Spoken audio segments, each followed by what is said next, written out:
Hello friends, welcome to LJ Institute of Physiotherapy. Today we are going to discuss about the traction. So, uh, what you got from this picture? So something is like pulling or something is like drawing away from the like proximal parts, or we can say the we are pulling some parts or bony parts, right? So traction is literally it means something is like pulling or drawing techniques. So it's a process of drawing or pulling, and the traction is a process of drawing or pulling. And when traction is used to draw or pull on the spinal column, it is called the spinal traction. Means when we apply this traction methods or traction technique on our spinal column, then it is known as the spinal traction. And the main effects of this traction on the musculoskeletal system, uh, and basically it used in the stretching and mobilizing the musculoskeletal structures. And its a mode of application is often through the machines, that means the mechanical, but it can also be given through the manual and positional techniques. And its uses and applications are varied from person to person, and it based on the conditions and patient tolerance also. So and there are the some criteria for the application of traction. Next is types of application. So we can divide the mainly traction in two types, that the static or constant traction, and next is intermittent. So let's start with the static or constant traction. When a steady force is applied and maintained for an extended time interval, then it's a static or constant traction. That means we are applying the traction for a extended period of time.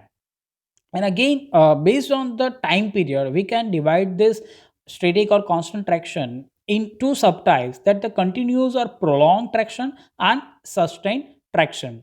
So let's continuous or prolonged. Continuous and prolonged traction, that means a static traction in which the force is maintained for several hours to the several days. So here you have to focus on time. So in continuous several hours to several days, and often it is applied in the bedridden patient. That means we are not allowing the patient to move for several hours to several days, and only a small amount of the force can be tolerated by the patient, and it is ineffective in the separating spinal structures and primarily used for the immobilization. Next is sustain. So in sustain traction, in which the force is maintained from a few minutes up to 1.5 hour. So here again you have to focus on time. That means the here you are applying the traction force for the few minutes, from a few minutes to one and maximum 1.5 hour. So here is mainly word associated. You have to consider the word associated, and you have to mainly focus on time period. And mainly useful as a prolonged stretch to the spinal structures, and the stronger force at the poundage than that used for the continuous traction can be tolerated. Means here you can apply the more amount of the force than the continuous traction. Next is intermittent. So intermittent, in that you are applying the traction force for a few minutes, and you give the interval time or rest period for a few seconds, and that's given in the rhythmic pattern.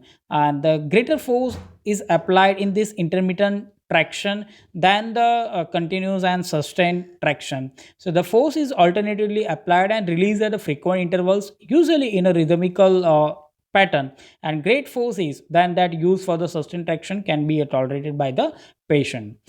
Next is modes of application. So mainly we can divide it in three types, that is mechanical, that means by the any electronical device or machines. Manual, that by the therapist or the skilled persons, Then positionals means we are using the mainly gravitational force, and we are position the patient in a way that gives the traction to the particular part. So mechanical, in the various types of the equipment are available for the hospital, clinic or home use, including the motorized units, auto traction benches and the gravity traction frames. And the motorized units usually have some form of the objective indicators for measuring the amount of force applied. Manual, that means by the therapist or skilled persons to positioning and handling. The therapist applies the traction force to the desired spinal segments, and it separate the that parts. And objective measures of the amount of force cannot be made, means we cannot measure the exact amount of the force that given during the spinal traction. So mainly this disadvantage of the manual, but even we can actually uh, calculate, or the pain or discomfort can guide us during the traction.